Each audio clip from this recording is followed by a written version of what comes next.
ప్రతిధ్వనికి స్వాగతం. దేశవ్యాప్తంగా డిజిటల్ విధానంలో ఆరోగ్య సేవలు అందించే ఆయుష్మాన్ భారత్ డిజిటల్ మిషన్ను కేంద్ర ప్రభుత్వం ప్రారంభించింది. దేశంలో ప్రతి ఒక్కరికి డిజిటల్ హెల్త్ కార్డు ఇవ్వడం, ప్రజల ఆరోగ్య డేటాను ఆన్లైన్ వేదికగా అందుబాటులోకి తేవడం ఈ మిషన్ లక్ష్యమని ప్రభుత్వం ప్రకటించింది.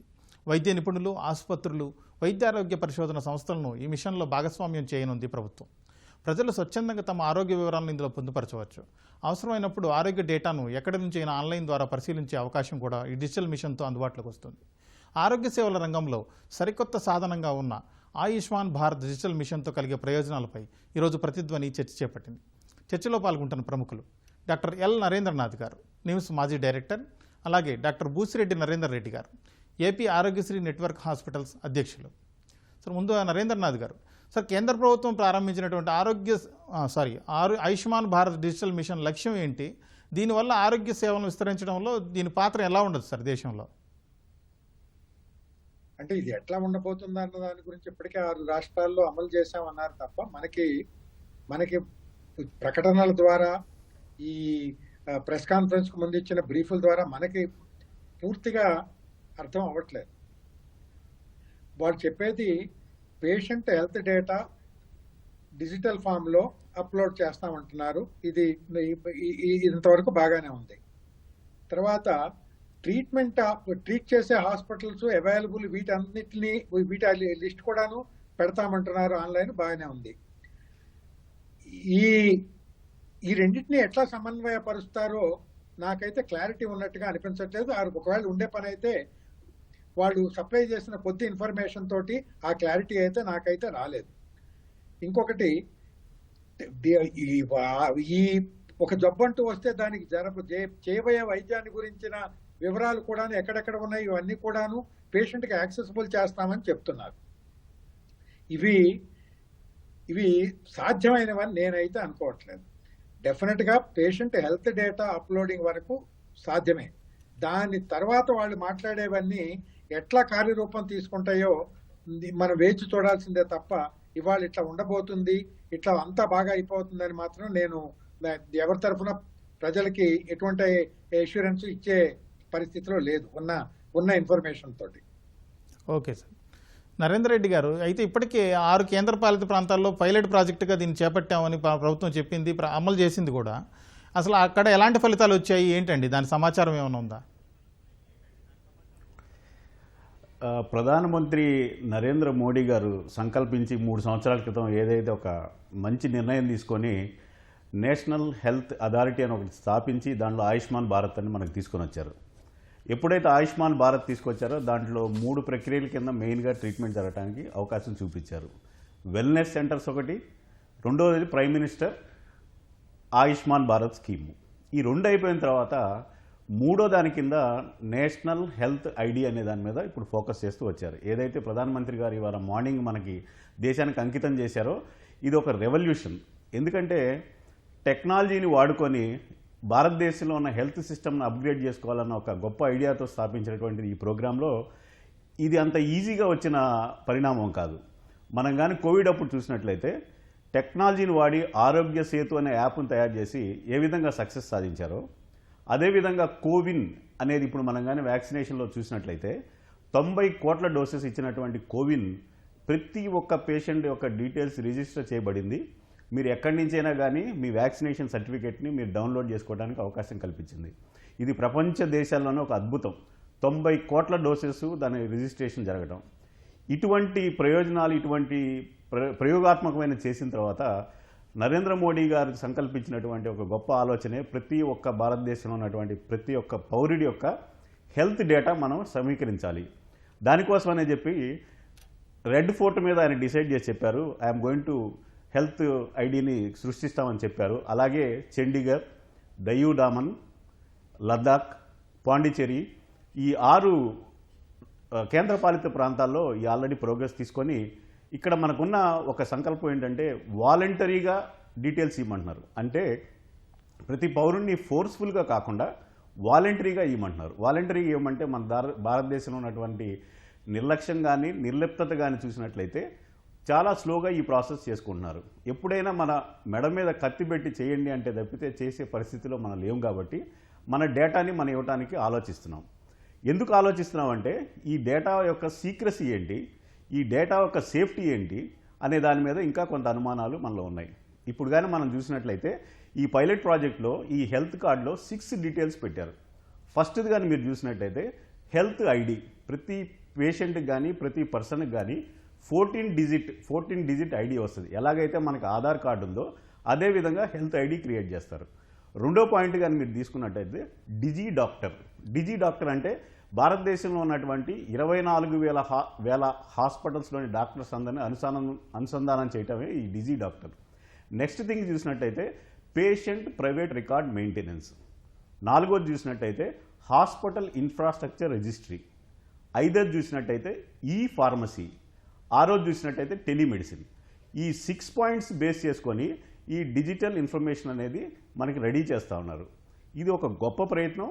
ఈ ప్రయత్నంలో కానీ మనం సక్సెస్ అయినట్లయితే మొదటి 3 కాలమ్స్ ఏదైతే ఉన్నాయో national health ID, digi doctor and national doctors infrastructure అనేది గవర్నమెంట్ ఆఫ్ ఇండియా చేతిలో ఉంటాయి.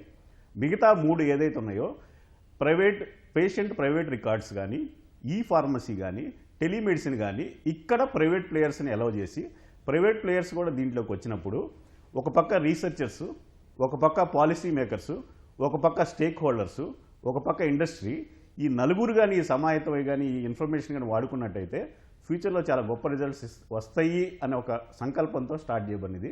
I think this will be a great change in our health system అండి. Okay sir. సార్ నరేంద్రనాథ్ గారు, ఇప్పుడు ఆరోగ్య సేవల్లో సాంకేతిక సహకారం పెంచాలి అనే ఉద్దేశంతో ప్రభుత్వం ఈ మిషన్ ప్రారంభించింది కదా, దీనివల్ల ఎలాంటి ప్రయోజనాలు ఉండొచ్చు? టెక్నాలజీ పరంగా యూజ్ చేసుకోవడం వల్ల ఎలాంటి అడ్వాంటేజెస్ ఉంటాయి?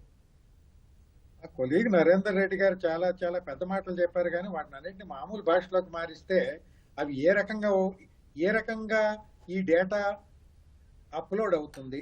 నేను ఒక సింపుల్ ఎగ్జాంపుల్ ఇస్తాను. మనం రోగం వచ్చి హాస్పిటల్కి వెళితే చూడటానికి డాక్టర్ లేడు. మనకి ఆరోగ్యంగా ఉన్న వాడి డేటాని ఎవరు అప్లోడ్ చేస్తారు? ఒక చదువుకోని వాడికి వాడి ఆరోగ్యాన్ని గురించి అప్లోడ్ చేసుకునే శక్తి లేదు. అంటే ఏ బస్తీల్లోనో లేకపోతే విలేజెస్లో రిమోట్ ఏరియాస్లో ఉండేవాళ్ళు అక్కడ దాకా ఎందుకు, మన ఇళ్లలో మన దగ్గర మా హెల్పర్స్ కింద పనిచేసే వాళ్ళ డేటా కూడా పూర్తిగా మనకి తెలియదు. అసలు వాడికి ఏం జబ్బులు ఉన్నాయో వాడికి తెలియదు. వాడికి ఏం జబ్బులు ఉన్నాయో తెలుసుకుంటే కదా ఆ డేటా అంతా అప్లోడ్ చేయడానికి. ఏం జబ్బులు ఉన్నాయో కనుక్కుంటానికి చాలా పరీక్షలు చేయాలి కదా. ఆ బరువు బాధ్యతలు ఎవరు ఎత్తుకుంటారు? ఇప్పుడు ప్రైవేట్ సెక్టర్లో చాలా గొప్పగా ప్రజాసేవ చేస్తున్న ప్రైవేట్ హాస్పిటల్ అందరూ దీనిలో భాగస్వామ్యం పంచుకుంటారా? లేకపోతే వీళ్ళందరూ గవర్నమెంట్ హాస్పిటల్కి వెళ్ళి ఈ టెస్టులు చేయించుకొని ఈ టెస్టుల్లో వాళ్ళ హెల్త్ స్టేటస్ ఏంటో చూసి దాన్ని అంతటినీ అప్లోడ్ చేస్తారా? మనకున్న హెల్త్ ఇన్ఫ్రాస్ట్రక్చరు దేనికి ఉపయోగపడుతుంది, దాని బలం ఎంత, బలబలాలు మనకే తెలియాలి కదా. మనకి ఇవాళ ఉన్న హెల్త్ ఇన్ఫ్రాస్ట్రక్చర్ సరిపోవట్లేదు, పేషెంట్స్కి సరిపడా డాక్టర్ లేరు అనేది ఒక పక్క ప్రభుత్వం చెప్తానే ఉంది. దానికి గాను అరాకొరా సౌకర్యాలతోటి మెడికల్ కాలేజీలు ప్రారంభించి బేసిక్ సైన్సెస్ టీచ్ చేసే టీచర్లు లేకపోయినా కూడాను పిల్లల్ని చేర్చుకొని చదువులు చెప్పి మనం MBBS 4 అక్షరాలు ఇచ్చేస్తే చాలు, వాళ్ళు డాక్టర్లు అయిపోయినట్టుగా, వాళ్ళంతా సొసైటీకి ఉపయోగపడేంత సామర్థ్యంతో వాళ్ళు బయటకు వస్తున్నారని మనం అంతా కళ్ళకు అంటాం, చూస్తూనే ఉన్నాం కదా. ఇప్పుడు ఇంత షార్టేజ్ ఆఫ్ డాక్టర్స్ ఉండి ఇన్వెస్టిగేషన్ ఫెసిలిటీస్ ఎక్కడా ప్రైమరీ హెల్త్ సెంటర్స్లో లేనప్పుడు ఏ జబ్బు నిర్ధారణ అవుతుంది? కాబట్టి ఈ హెల్త్ డేటాకి ఆథెంటిసిటీ ఉంది చెప్పండి. ఇది రోగం వచ్చి హాస్పిటల్కి వెళ్ళిన వాడికి హాస్పిటల్ వాళ్ళు అప్లోడ్ చేసే డేటానా, లేకపోతే ఒక పేషెంట్ మామూలుగా ఆరోగ్యంగానే ఉన్నాను, ఇంట్లో ఉన్నాను అనుకున్నా కూడా తెలియని జబ్బులు ఏమైనా ఉన్నాయా, నీకు బీపీ ఏమైనా ఉందా, నీకు షుగర్ ఏమన్నా ఉందా, అట్లానే లేడీస్ గురించి మాట్లాడారు దీనిలో, వాళ్ళకి ఏమన్నా ఈ సర్వైకల్ క్యాన్సర్కి సంబంధించిన స్క్రీనింగ్ టెస్ట్లు ఏమైనా జరిగినాయా, బ్రెస్ట్ క్యాన్సర్కి సంబంధించిన స్క్రీనింగ్ టెస్ట్లు ఏమైనా జరిగినాయా? ఇవన్నీ ఎక్కడ జరుగుతాయి, ఎట్లా సాధ్యం? ఇప్పుడు మనం ముందు ఉట్టికెక్కితే తర్వాత స్వర్గానికి ఎక్కడానికి నాకేమైంది అభ్యంతరం కనపట్ల. బట్ మొదట బేసిక్గా ఇవే జరగాలి కదా. అంటే ఒక పేషెంట్ హాస్పిటల్కి వెళ్తే వాడిని పరీక్ష చేస్తే దిక్కు ఉండాలి, ఇక వాడికి టెస్టులు నిర్వహించి ఆ టెస్ట్ రిపోర్ట్లు ఇచ్చి అయ్యా నువ్వు బాగున్నావో బాగలేవో చెప్పే సౌకర్యాలు కావాలి కదా. మనం డేటా అప్లోడ్ చేయొద్దు అని నేను చెప్పట్లా. దానికి గాను అది అన్నిటికీ సర్వరోగ నివారణ అవుతుంది అని అంటే మాత్రం నేను నమ్మను. Okay sir. Sir Narender Reddy గారు, ఇప్పుడు నరేంద్రనాథ్ సార్ చెప్పింది చూశారు. ఇప్పుడు అసలు చాలామందికి రూరల్ ఏరియాలో కానీ లేకపోతే బస్తీల్లో ఉన్న వాళ్ళకి కానీ అసలు డిజిటల్ అక్షరాస్యత తక్కువ ఉంటుంది. అలాంటి వాళ్ళు ఎలా అప్లోడ్ చేస్తారు? అలాగే వాళ్ళకున్న రోగాలు ఏంటో తెలియనప్పుడు ఏమని అప్లోడ్ చేస్తారు? ఇది ఎలా సక్సెస్ అవుతుంది అని అంటున్నారు నరేంద్రనాథ్ గారు. మీరేమంటారు? సార్, అనుభవజ్ఞులు నరేంద్రనాథ్ గారు విత్ హిజ్ ఎక్స్పీరియన్స్, ఆయన నిమ్స్ డైరెక్టర్గా చేశారు కాబట్టి in and out of our primary health care ఎలా ఉంది, సెకండరీ టెర్షరీ హెల్త్ కేర్ ఎలా ఉందని ఆయన అనుభవంతో చెప్పిన మాటలు డెఫినెట్గా ఆయన చెప్పిన అనుభవాన్ని మనం అంగీకరించాలి. కానీ పరిస్థితులు మారుతున్న ఈ ప్రస్తుత పరిస్థితుల్లో ఎలాంటి పరిస్థితి ఉందంటే, భారతదేశం చూసినట్టయితే జీడిపిలో ఇంకా 1.5% ఆఫ్ మనీనే మన హెల్త్ మీద ఖర్చు పెడుతున్నాం. హెల్త్ అనేది ఇంకా state subject. So there is no coordination between the centre and the state. వీళ్ళిద్దరూ కలిసి ఖర్చు పెట్టినా కూడా 1.5% కంటే ఎక్కువ జీడిపి ఖర్చు పెట్టడానికి లేదు. సో సార్ చెప్పినట్టుగా when there is no infrastructure development చేయడానికి ఏం చేస్తున్నాం అనేది కానీ మనం చూసినట్లయితే, ఈ ఆయుష్మాన్ భారత్ సెంట్రల్ గవర్నమెంట్ ఆయుష్మాన్ భారత్ అనేది ఒక పెద్ద ప్రాజెక్ట్ తీసుకున్నప్పుడు ఫస్ట్ స్టెప్లో they developed a wellness clinic sir. అంటే 1,50,000 wellness centres first time start చేయబడింది. అంటే దీన్ దయాళ్ ఉపాధ్యాయ పుట్టినరోజు నాడు ఫస్ట్ స్టెప్లో మనం తీసుకున్నది ఏంటంటే 3 years back, first you should have primary health care and preventive health care. Preventive health care కోసమే ఇంతకుముందు ప్రైమరీ హెల్త్ సెంటర్స్గా ఉన్న మన అన్ని ప్రైమరీ హెల్త్ సెంటర్స్ని they made it as wellness centres. అంటే we're taking a step forward. ప్రతి ఒక్క పిహెచ్సిలో కూడా ప్రివెంటివ్ కేర్ చేయాలి, ప్రతి ఒక్క సిటిజన్ యొక్క డీటెయిల్స్ తీసుకోవాలనే కారణంతోనే ఫస్ట్ స్టెప్ చేసుకున్నాం. సెకండ్ స్టెప్ ఏం చేసామంటే సెకండరీ కేరు, టెర్షరీ కేరు. ఈ సెకండరీ కేరు, టెర్షరీ కేర్లో పేషెంట్స్ డబ్బులు ఎక్కువ ఖర్చు పెట్టాల్సి వస్తున్న భావంతోనే ప్రధానమంత్రి గారు ఆయుష్మాన్ భారత్ స్కీమ్ తీసుకొచ్చారు. ఆయన తీసుకొచ్చిన ఈ ఆయుష్మాన్ భారత్ స్కీమ్లో చూసినట్లయితే ఇవాళకి 2 కోట్ల ప్రొసీజర్స్ జరిగి ఉన్నాయి. అందులో 47% ఆఫ్ ద ఫీమేల్స్కి ఈ సర్వీసెస్ అందున్నాయి. అంటే there is a step forward. ఒక 2 కోట్ల మందికి ఒక ప్రొసీజర్ జరిగిందంటే ఈ ఆయుష్మాన్ భారత్ ద్వారా 10.5 crores of population are covered. అంటే 40 crore population of India is covered అని ఆయుష్మాన్ భారత్. ఓకే. అలాగే చూసినట్లయితే మొన్న జరిగిన మన బడ్జెట్లో చెప్పండి సార్, కంటిన్యూ. మన బడ్జెట్లో 64,000 crores ప్రధాన మంత్రి స్వాస్థ్య ఆత్మ నిర్భరణ ప్రాజెక్ట్ అని ఇచ్చారు. అంటే ఏంటి? 64,000 కోట్ల రూపాయలు ప్రతి 3 ఎంపీ సెగ్మెంట్లు కలిపి ఒక మెడికల్ కాలేజ్ తేవాలని, ప్రతి జిల్లా హెడ్ క్వార్టర్లో ఉన్న హాస్పిటల్కి సెల్ఫ్ డిపెండెంట్ ఆక్సిజన్ ప్లాంట్స్ కావాలని చెప్పేసి ఈ విధంగా 64,000 కోట్ల రూపాయలు ప్రభుత్వం ఖర్చు పెట్టింది. అదేవిధంగా చూసినట్లయితే 30,000 కోట్ల రూపాయలు పెట్టి భారతదేశంలో ప్రతి ఒక్క సిటిజన్కి ఫ్రీ వ్యాక్సిన్ చేయడం జరిగింది. This is the biggest ever vaccination programme in the world sir. So 130 కోట్ల మంది పాపులేషన్ ఉన్న వాళ్ళలో కూడా ఇంత మెటిక్యులస్గా మనం ఇంత ప్రోగ్రామ్స్ చేసినప్పుడు, ఇంత అడ్వాంటేజ్ వచ్చినప్పుడు, ఇంత సక్సెస్ రేట్ వచ్చినప్పుడు ప్రధాన్ మంత్రి ధన్ యోజన అని పెట్టి 45 కోట్ల బ్యాంక్ అకౌంట్స్ ఓపెన్ చేశాము. ఆధార్ కార్డ్స్ అని చెప్పేసి 130 కోట్ల మందికి ఆధార్ కార్డు ఇవ్వగలిగాము. 112 కోట్ల మందికి సెల్ ఫోన్ ఉంది. 90 కోట్ల మంది ఇంటర్నెట్ యూజ్ చేస్తున్నారు. ఈ విధంగా చూసినట్లయితే ఎవ్రీబడి ఈజ్ యాక్సెస్. 112 కోట్ల సెల్ ఫోన్స్ మన భారతదేశంలో ఉన్నాయంటే ఇవాళ ది కనెక్టివిటీని మీరు చూసినట్లయితే స్లోగా మనకున్నటువంటి ఈ చిన్న చిన్న ప్రాబ్లమ్స్ ఓవర్కమ్ అయ్యి ఈ ప్రజల్లో ఒక అవగాహన వచ్చినట్లయితే, స్వయంగా వీళ్ళందరూ పార్టిసిపేట్ చేసినట్లయితే ఈ నేషనల్ హెల్త్ ఐడి అనేది చాలా ఇంపార్టెంట్ అవుతుంది. ఫ్యూచరిస్టిక్గా చూస్తే డెవలప్మెంటల్ సస్టైనబుల్ గోల్స్ అనేది మనం రీచ్ అవ్వాలంటే 2030కి సస్టైనబుల్ డెవలప్మెంట్ గోల్స్ యూనివర్సల్గా రీచ్ అవ్వాలంటే ఈ health ID card is must. I think by 2030 everything will looks very easy sir. Okay Narender Reddy గారు, అలాగే ఈ డిజిటల్ హెల్త్ కార్డుతో ఎలాంటి సేవలు, ఎలాంటి ప్రయోజనాలు జరిగే అవకాశం ఉందంటారు? డిజిటల్ హెల్త్ కార్డు తీసుకొచ్చిన ముఖ్య ఉద్దేశం ఏంటంటే అండి, everybody should have a unique ID.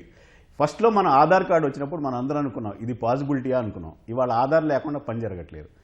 ఎప్పుడైతే ప్రతి పేషెంట్కి 14 డిజిట్ల హెల్త్ ఐడి వస్తుందో అందులో ఆ పేషెంట్ తన యొక్క జనరల్ కండిషన్ రాసుకుంటారు, తన యొక్క డాక్టర్ డీటెయిల్స్ రాసుకుంటారు, తనకు బీపీ ఉందా, షుగర్ ఉందా, లేకపోతే ఇంకొక రకమైన వ్యాధి ఉందా, ఏమైనా స్టెంట్ వేయించుకున్నాడా, ఇటువంటి అన్ని డీటెయిల్స్ పొందుపరుస్తారు.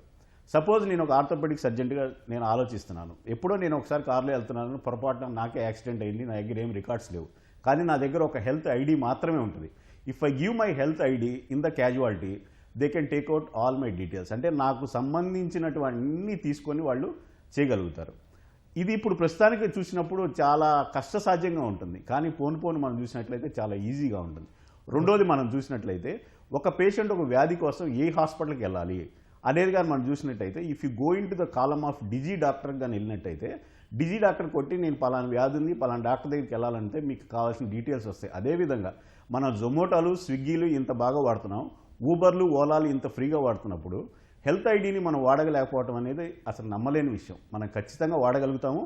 మనకి దగ్గరలో ఉన్న ఇన్ఫ్రాస్ట్రక్చర్ ఏంటి, మనం ఎలాగైతే మన దగ్గర ఉన్న పెట్రోల్ బంక్ ఎలాగుందో మనం చూసుకోగలుగుతున్నాము, అదేవిధంగా మనకి దగ్గరలో ఉన్న హాస్పిటల్ ఏది, మన భాష మాట్లాడే మన డాక్టర్స్ ఉన్నారా లేదా అనే డాక్టర్స్ డీటెయిల్స్ ఉన్నాయి లేదు. మీరు ఒరిస్సా నుంచి వస్తారు, ఆంధ్రాలోకి వచ్చినప్పుడు ఒరిస్సాలో మాట్లాడే డాక్టర్ డీటెయిల్స్ ఉండొచ్చు. ఈ విధంగా చూసినట్లయితే మీరు మీ ప్రైవేట్ రికార్డ్స్ అన్ని పొందుపరుస్తారు.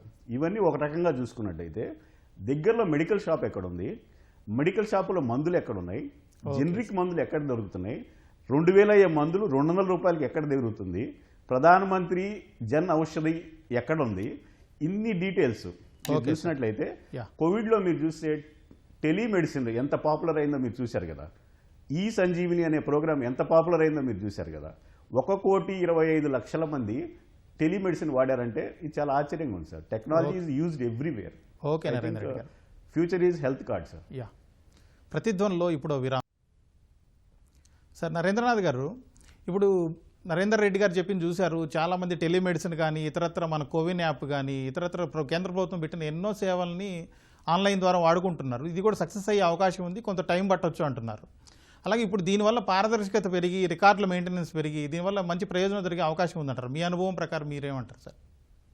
పారదర్శకత పెరుగుతుంది పెరగట్లేదు అన్న ప్రశ్న దీనిలో ఉత్పన్నం అవదండి. పారదర్శకత దేనిలో పారదర్శకత అంటే సేవల పరంగా కరెక్ట్గా ఎవరికి సేవలు అందుతున్నాయి ఏంటి, ఎక్కడెక్కడ ఫెసిలిటీస్ ఉన్నాయి, ఎక్కడ నాకు ఇప్పుడు పేషెంట్లకి ఎక్కడ ఫెసిలిటీస్ ఉన్నాయో తెలుసు. ఏదో ఒక డాక్టర్ దగ్గర ఇద్దరు డాక్టర్ల దగ్గరకు వెళ్ళేటప్పటికి జబ్బు ఏమిటో తెలుసు, దానికి ఏ పరీక్షలకి ఏ పరీక్షలు చేయాలో తెలుసు, వాటికి అయ్యే ఖర్చు తెలుసు, ఏం వైద్యం చేయాలో తెలుసు, దానికి అయ్యే ఖర్చు తెలుసు. వాడికి తెలియందల్లా ఏంటంటే వీటన్నిటికీ డబ్బులు ఎక్కడి నుంచి వస్తాయని. ఈ మిషన్ల పర్పస్ ఇవన్నీ ఏమిటంటే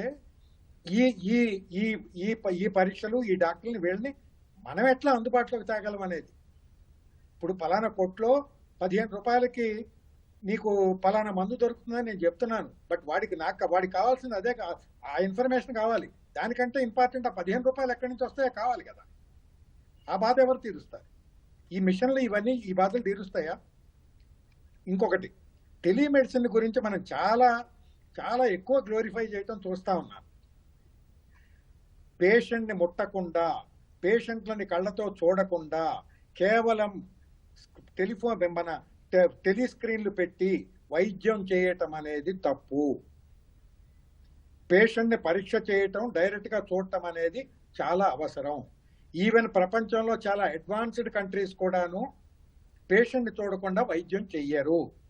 ఎవరికి ఇది అవసరం అంటే అందుబాటులో లేవు. సపోజ్ నువ్వేదో మనం శంకరగిరి మాన్యాల్లోనే ఎక్కడో పేషెంట్ ఉన్నాడు, లేకపోతే హిమాలయ పర్వతాల మీద పర్వతారోహకులు ట్రాప్ అయిపోయారు, కిందకి రాలేరు, వాళ్ళకి అర్జెంటుగా ఏదో ఒక సలహా కావాలంటే అటువంటి పరిస్థితుల్లో పర్వాలే. టెలిమెడిసిన్ ఎందుకు ప్రాక్టీస్ చేశారండి డాక్టర్లు?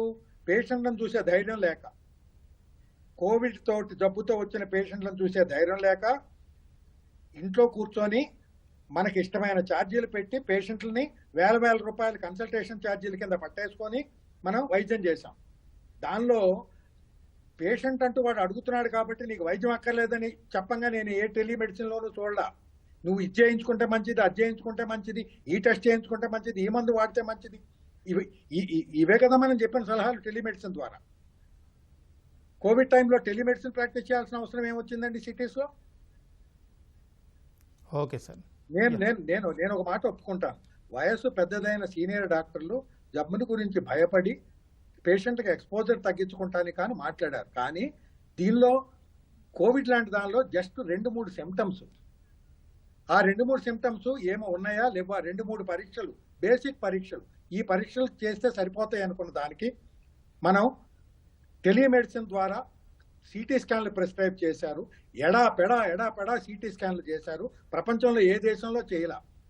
నేను నరేంద్ర రెడ్డి గారు చెప్పే దాంతో కొన్నిటితో ఏకీభవిస్తా. మనది చాలా యునిక్ కంట్రీ. మన దగ్గర కోవిడ్లో జరిగిన సిటీ స్కాన్లు ప్రపంచం మొత్తం అన్ని దేశాల్లో కలిపి కూడా జరిగి ఉండవు. దీని గురించి మనం ఒకసారి ఇంట్రాస్పెక్షన్ కావాలి. మెడికల్ కమ్యూనిటీగా మనకి కావాలి. వీటి గురించి పేషెంట్లకి తెలియాలి, జరుగుతున్న వైద్యము జరుగుతున్నవని. Okay sir. పేషెంట్ కావాల్సింది వైద్యం అందుబాటులో ఎట్లా వస్తుందో చెప్పండి, ఎక్కడుందో చెప్పొద్దు. అక్కడ ఉన్న వైద్యాన్ని నాకు ఎట్లా అందుబాటులో జరుగుతుందో చెప్పండి. ఏ స్కీమ్ అయినా సరే హర్షించదగ్గదే. Okay sir. అది ఏ రకంగా ఉపయోగపడుతుందో తెలిస్తే నేను చాలా సంతోషిస్తాను. Okay sir. నరేంద్ర రెడ్డి గారు, ఇప్పుడు గ్రామీణ ప్రాంతాలు లేకపోతే ఆసుపత్రులకు దూరంగా ఉండే ఏరియాస్ ఏవైతే ఉన్నాయో అలాంటి వాళ్ళకి ఆరోగ్య సేవలు అందించడం లేకపోతే ఆరోగ్య సమాచారాన్ని గోప్యతని సీక్రెసీ పాటించడంలో ఈ ఏర్పాట్లు ఎలా ఉన్నాయండి డిజిటల్ హెల్త్ కార్డు పరంగా? సార్, భారతదేశంలో ప్రజెంట్లీ ఉన్నట్లయితే మనం ఏదంటే మెడికల్ సర్వీసెస్ అన్నీ కూడా సిటీస్లోనూ ఇప్పుడుగా కొంతగా మనకి మండలాలను జిల్లాల వారీగా వెళ్తున్నారు. కానీ ఇది క్రౌడింగ్ ఆఫ్ మెడికల్ ఫెసిలిటీస్ అంటారు సార్. డాక్టర్లందరూ కూడా సిటీస్లో ఉండాలని ఒక ప్రయత్నం చేస్తూ ఉన్నారు. మీరు పల్లెల్లో కానీ కొండ ప్రాంతాల్లో కానీ మీరు ఎటువంటి దూరమైన రిమోట్ ప్లేసెస్లో ఉన్నట్లయితే వారికి వైద్య సదుపాయాలు అందించడం ఇంకా భారతదేశంలో చాలా కష్టంగా ఉంది. అందుకని చెప్పేసి భారతదేశం మొత్తం కూడా ముందు ఇంటర్నెట్ ఫెసిలిటీస్ డెవలప్ చేయాలనే ఉద్దేశంతో చాలా ఫాస్ట్గా ఇంటర్నెట్ ఫెసిలిటీస్ డెవలప్ చేస్తున్నారు. దూరంగా ఉన్న ఇప్పుడు కొండ ప్రాంతాల్లో నార్త్ ఈస్ట్లో కానీ మీరు ఎక్కడన్నా చూసినట్లయితే మనకున్నటువంటి అరకులో కానీ అటువంటి దూరమైన ప్రాంతాల్లో ఉన్న ప్రజలకి వైద్యం అందటం చాలా కష్టంగా ఉన్నప్పుడు తక్షణ సలహా ఇవ్వటం కూడా చాలా అవసరం అవుతుంది.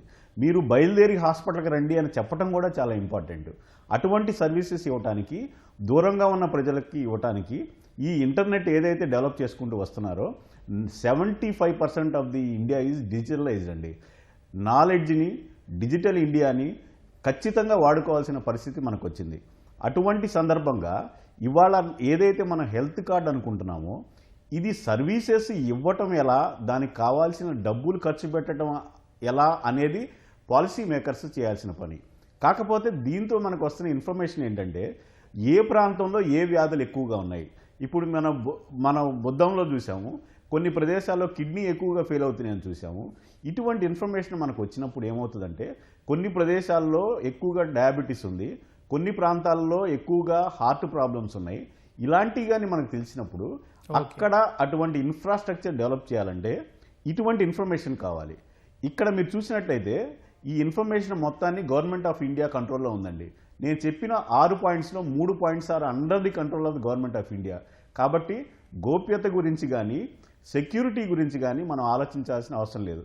మన ఆధార్ కార్డ్ డీటెయిల్స్ ఎంత గోప్యంగా ఉన్నాయో, మన బ్యాంక్ డీటెయిల్స్ ఎంత గోప్యంగా ఉన్నాయో ఇవి కూడా అంతే గోప్యంగా ఉండడానికి పక్కా ప్రణాళికతో ముందుకెళ్తున్నారు. ఓకే సార్, సరే సార్.